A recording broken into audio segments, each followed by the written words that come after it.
Ika-18 araw ng pagpapatuloy ng digmaan sa Iran at posible naman silang nangangailangan ng ikatlong Supreme Leader. Matapos ang malupit na pagkawala ng kanyang ama na isa sa mga pangunahing leader bago ang digmaan, ang kapalaran ng kasalukuyang Supreme Leader na si Mujtaba Khamenei ay ngayon ay nasa sentro ng matinding debate.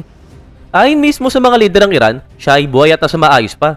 Pero ayon naman sa mga opisyal ng depensa ng Estados Unidos, siya ay napinsala at posibleng malubhang napinsala ang muka. Samantala, may ilang eksperto at tagamasid ng digmaan na nagsasabing baka siya ay nasa koma na o baka wala na. Isang linggo pa lamang mula nang maupo siya bilang pinuno ng Iran, hindi na siya muling nakita o narinig. At dahil dito, lumalakas ang possibility na hindi lang ang mundo, kundi pati mismo ang mga citizen ng Iran ay hindi na sigurado kung sino ba talaga ang namumuno sa kanilang digmaan. Habang nangyayari ito, talagang mabilis ding nagbabago ang situation sa buong Middle East. Mas lalo pang pinapatatag ng Iran ang kontrol nito sa Strait of Hormuz. At kahit may mga bansang kaalyado nila na sinusubukang panatilihin ang kapayapaan sa paglalakbay, umatake naman ang Estados Unidos sa Khark Island, ang lugar na kung saan dumadaan ang halos lahat ng refined oil export ng Iran. Kumakalat na rin ang mga balita na naghahanap na ng paraan ng US para umatras, kahit pa mayroong silang 2,500 US Marines na ipinadala sa conflict zone. Sa ngayon, patuloy pa rin naglalagablab ang digmaan at wala ng oras para mag-aksaya pa, kaya naman simulan na natin. Pero bago natin simulan yan, kung bago ka pa lamang sa aming channel, huwag mo sana kalimutan na mag-subscribe para naman lagi kang updated sa mga ganitong uri ng video. The Fate of Mujtaba. Nangitalaga bilang Supreme Leader ang 56 na taong gulang na si Mujtaba Khamenei noong linggo ng March 8. Agad na naintindihan ng mga matagal lang sumusubaybay sa Iran na hindi ito senyalis ng pagsuko, kundi ng mas matinding paninindigan. Siya ay isang matagal ng tagapayo na tumutulong sa kanyang ama sa loob ng maraming dekada. Pero kahit noon pa man, may mga balitang hindi siya kabilang sa mga pangunahing pagpipilian ng kanyang ama bilang kahalili. Kahit pa bago sumiklab ang kasalukuyang digmaan laban sa US at Israel. Sa halip, kilala si Mujtaba bilang kinatawan ng mga pinakamatitigas na grupo sa loob ng Iran. Kabilang na dito ang Basij, isang internal repression force na halos siya mismo ang may kontrol, at ang Islamic Revolutionary Guard Corps na kung saan malapit siya sa yumaong general na si Qasem Soleimani at sa mga sumunod na leader nito. Kung iisipin, talagang mas radikal pa raw si Mujtaba kaysa sa kanyang ama, lalo na sa usapin ng nuclear weapons na hayagang sinusuportahan ni Mujtaba kahit pa ulit-ulit itong itinatanggi ng kanyang ama noon. Sa loob ng maraming taon, unti-unti niyang binuo ang sarili niyang network ng suporta sa Iran at sinubukang makuha ang kapangyarihan kahit taliwas ito sa kagustuhan ng kanyang ama. Sa kasamaang palad, sa mga unang bugso ng pambobomba ng US at Israel, naiulat na nakitilang kanyang ama, asawa, ina, at isa sa kanyang mga anak. At base sa lahat ng indication, ang pag-upo ni Mujtaba bilang Supreme Leader ay nangangahulugan na ang Iran ay pinamumunuan ngayon ng isang mas matinding leader na suportado ng Revolutionary Guard at ng mga paramilitary na siyang may personal na dahilan para magiganti.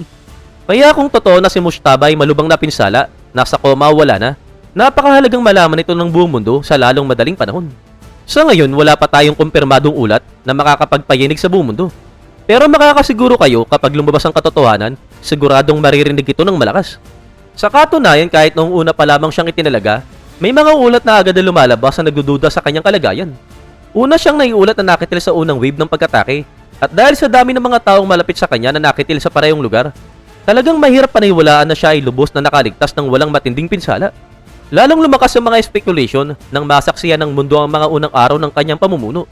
Sa halip na personal ay ipakita si Mujtaba, isang cardboard cutout lamang ng may larawan niya ang ginamit sa kanyang inauguration. At hanggang sa oras ng pagsulat, wala pa ring inilalabas ang Iran na kahit anong larawan, audio recording, o information kung siya ay buhay pa. Ang tanging mensahe na sinasabi mula kay Mujtaba ay binasa lamang sa state media ng Iran at ipinakalat ng wala siyang direktang participation. May mga dahilan sa security na kung bakit ayaw ipakita ng Iran ang kanyang location dahil maaari itong maging target ng airstrike mula sa Israel o US. Subalit hindi yun sapat na paliwanag dahil kung iisipin ilang libong kilometro ang layo, nagagawa pa rin ng presidente ng Ukraine na si Volodymyr Zelensky na maglabas ng kanyang nightly video message, bumabiyahe palabas-pasok ng bansa at umaharap sa publiko kahit siya ay paulit-ulit at tinatarget ng Russia sa loob ng 4 na taon. Sa ngayon, aminado ang Iran na napinsalaan si Mujtaba sa mga pambobomba, pero iginit nilang siya pa rin ang namumuno sa bansa. At kung kaya naman nilang patunayan na buhay siya kahit sa simpleng audio, kapansin-pansin na wala silang maipakitang konkretong ebidensya.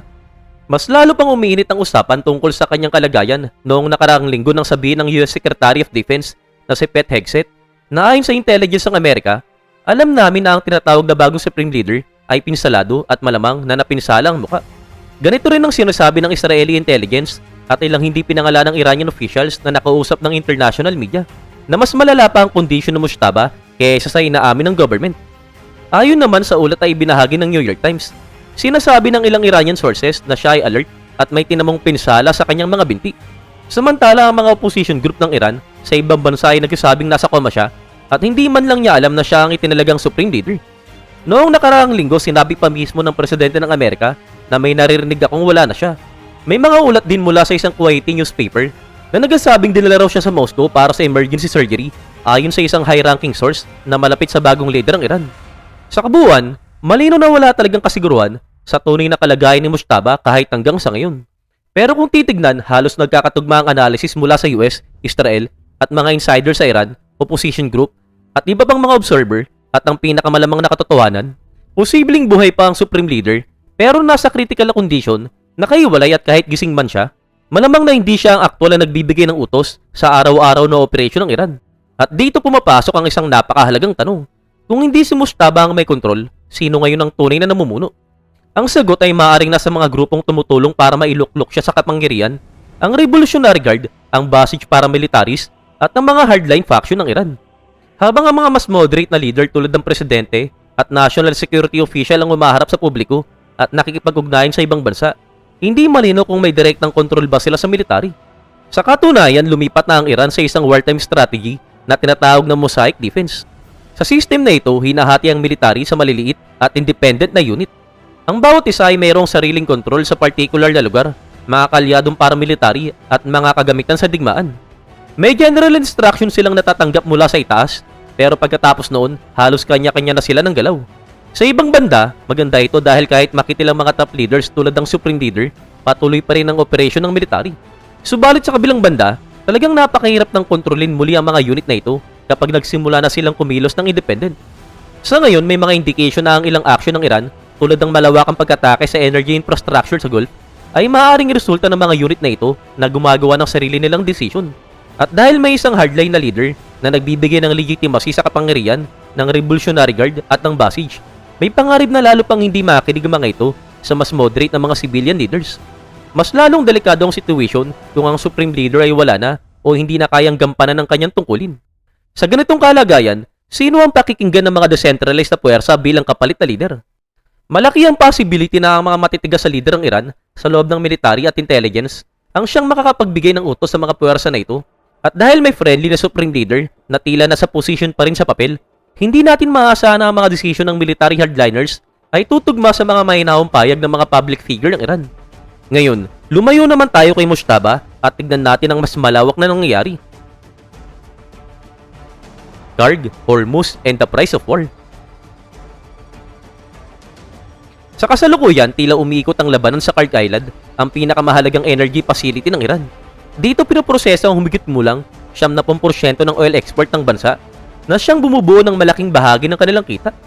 Kung madudurog ang Karg Island, halos katumbas nito ang pagbagsak ng ekonomi ng Iran. Pero hindi yon ang nangyari noong Biyernes. Ayon mismo sa US Central Command, higit 90 military target ang binomba ng Estados Unidos sa isla, pero hindi nila ginalaw ang oil infrastructure. Kasama sa mga target na winasak ang mga missile storage site at stockpile ng sea mines. Samantala, kinumpirma naman ng Iran na ligtas ang kanilang oil facilities.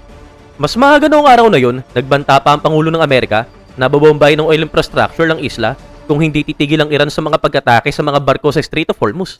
Pero hanggang sa ngayon, nagpapatuloy pa rin ang mga pag-atake na yun. Sa isang panayam, sinabi mismo ng Pangulo ng Amerika na maaari pa namin bombayin ulit yun para lamang sa kasiyahan. Isang pahayag na nagpapakita kung gaano kagrabe at kakomplikado ang situation sa buong mundo. Bagamat maaaring tignan ng pagkatake ng US sa isla bilang simpleng banta, at marahil ganun nga, may mga sinyalis na may mas malalim pa silang plano. Noong Biyernes, nagpadala ang US ng humigit mulang 2,500 marines sa Middle East, kasama ang 200 sailors at isang amphibious assault group. Isa itong indication na maaaring mag-deploy ang US ng ground forces sa Iran. Pero kahit may kasamang mga barko, fighter jet at air power sa reyon, hindi pa rin sapat ang bilang na ito para direktang lusubin ang mainland ng Iran. Hindi rin ito ideal na puwersa para kontrolin ang Strait of Hormuz. Pero may isang bagay na bagay para sa kanila, at ito ang sakupin mismo ang Karg Island. Kung makuha ng US ang isla at mapanatili ang oil infrastructure nito, Magkakaroon sila ng napakalakas sa bargaining chip sa anumang negotiation sa inaharap. Sa ngayon, hindi pa inaamin ng mga leader ng Amerika na ito ang kanilang tunay na layunin.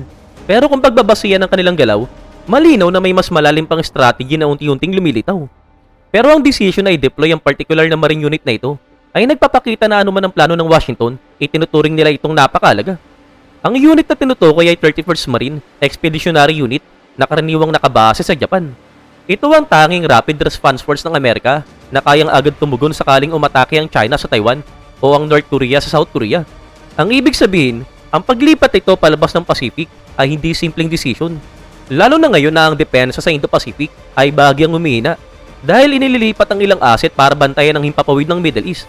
Habang umiinit ang situation sa Kard Island, patuloy namang pinipigan ng Iran ng Strait of Hormuz, ang isa sa mga pinakamahalagang shipping lanes sa mundo na bumubuhay sa global energy supply. Sa ngayon, kumpirmadong dumurog na ang Iran ng 16 na commercial vessel sa strait mula nang magsimula ang digmaan.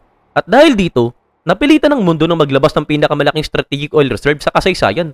At talagang hindi pa rito nagtatapos. May kakayahan ng Iran na umatake gamit ang long-range kamikaze drone, kabilang na ang mga aerial drone na kayang tumama sa strait mula sa kahit anong bahagi ng kanilang teritoryo, pati na rin ng mga sea drone na kayang tahimik at lumapit at umatake sa ilalim ng waterline ng mga barko. Nag-deploy din sila ng mga sea mine na hindi patiyak ang bilang. Kahit hindi sigurado kung kaya nilang tamaan ang bawat barkong daraan, sapat na ang pangarap para umatras sa mga shipping companies at insurers. At sa madaling salita, hindi na sila basta-basta tatawid. Pero may isa pang mas nakakagulat na galawang Iran. At ito ang pagpili kung sino ang papayagan nilang makalusot. Sa nakalipas na mga araw, pinayagan nilang makadaan ng 2 Indian tankers na may dalang liquefied natural gas. Dahil dito, nananawagan ng India na payagan din ang 22 iba pa na barko na kasalukuyang naipit sa Persian Gulf. May mga barko rin na nagsisimula ng magpakilalang Chinese at kinumpirma mismo ng Iran na maaaring payagan ng mga barkong mula sa China na regular na makatawid sa Blackhead. Napakalaki ng posibleng epekto nito, hindi lamang sa ekonomiya, kundi pati sa geopolitics. Kung pipiliin ng Iran na protektahan ng mga kalyadong bansa mula sa pinsalang dulot ng blockade, maaaring nitong baguhin ang balanse ng kapangyarihan sa global stage. Samantala, sinusubukan naman ng Estados Unidos na makabawi. Nananawagan ng Pangulo ng Amerika sa mga bansang apektado na magdala ng naval support, kabilang sa tinatawag niya ang United Kingdom, France, Japan, South Korea at maging ang China. Pero hanggang ngayon, tila tinabla na ang Amerika ng mga kalyado o tila wala pang malino na tugon mula sa mga bansa na ito. At habang patuloy ang katahimikan ng mga kalyado, lalong tumitindi ang tension sa isa sa mga pinakamahalagang choke point ng mundo. Habang ang France ay sinusubukang bumuo ng isang naval coalition kasama ang kanilang nag-iisang carrier strike group at posibleng pag-escort sa mga tanker, binigyan din naman ng mga French officials na hiwalay ito sa mga plano ng Washington. At ayon mismo kay Emmanuel Macron, posible lang ang ganitong operasyon kapag medyo humupa na ang tension sa reyon. Sa Japan naman, sinabi ng kanilang pamahalaan na ang kanilang constitution ay pumipigil sa kanila na sumali sa ganitong military operation. Samantala, ang United Kingdom ay nananatiling nakatuon sa de-escalation, habang ang South Korea naman ay tumangging magbigay ng konkretong commitment. Ang ganitong malamig na pagtanggap mula sa pinakamalalapit na kaalyado ng US ay talagang malinaw na senyales. Hindi sapat ang blockade para kumbinsihin ng mundo na sumama sa operasyon ng Amerika at Israel. Sa katunayan, ayon sa mga ulat, maraming bansa ang nagdadalawang isip dahil sa sunod-sunod na tensyon na dulot ng mga desisyon ng Pangulo ng Amerika sa iba't ibang bahagi ng mundo. At hindi rin nakakatulong na hanggang ngayon, hindi malinaw kung ano nga ba talaga ang konkretong plano ng US para kontrolin ang Strait of Hormuz. Oo, makakatulong ang pagdating ng US Marines para sa mga isla sa paligid. Pero kung ang layunin ay kontrolin ng mismo strait, ibang usapan na yun. Kakailanganin ito ng mas malaking puwersa, mga tropang kayang kontrolin ng mahabang baybayin ng Iran, habang inaharap ang daang-daang libong sundalo at paramilitary forces. At dagdag pa rito, kailangan din nilang pigilan ng tuloy-tuloy na pag-atake ng drones, sea mine, at mga mabilis na bangkang pangdigma. Ayon mismo sa mga eksperto, maaaring kailanganin ng 1 o 2 warship para i-escort ang bawat tanker, o kaya naman ay 12 ng barko para sa convoy system. Sa ngayon, wala pang indication na handa ang US sa ganitong kalawak na deployment. At kung walang malinaw na plano o sapat na commitment, malaki ang risk para sa mga kalyado na mapasama sa isang operasyong kulang sa direksyon. Kaya sa 18 araw ng digmaan sa Iran, nananatiling napaka-uncertain ang sitwasyon. Hindi pa rin malinaw ang tunay na kalagayan ni Mujtaba. Posible ring hirap na ang Iran na kontrolin ng sarili nilang decentralized forces, lalo na kung wala nga talaga siya sa eksena. At kahit dominante ang air power ng US at Israel sa mga labanan, hindi pa rin ito sapat para buksan muli ang Strait of Hormuz, isang ruta na bumubuo ng halos 20% ng global oil supply. Maaaring ang pag-agaw sa Kard Island ang magbago sa takbo ng digmaan, O baka hindi rin. At sa ngayon, isang bagay lamang talaga ang sigurado. Malayo pa sa katapusan ng laban na ito. At ang susunod na mangyayari, maaaring magbago ng diretsyon ng buong mundo.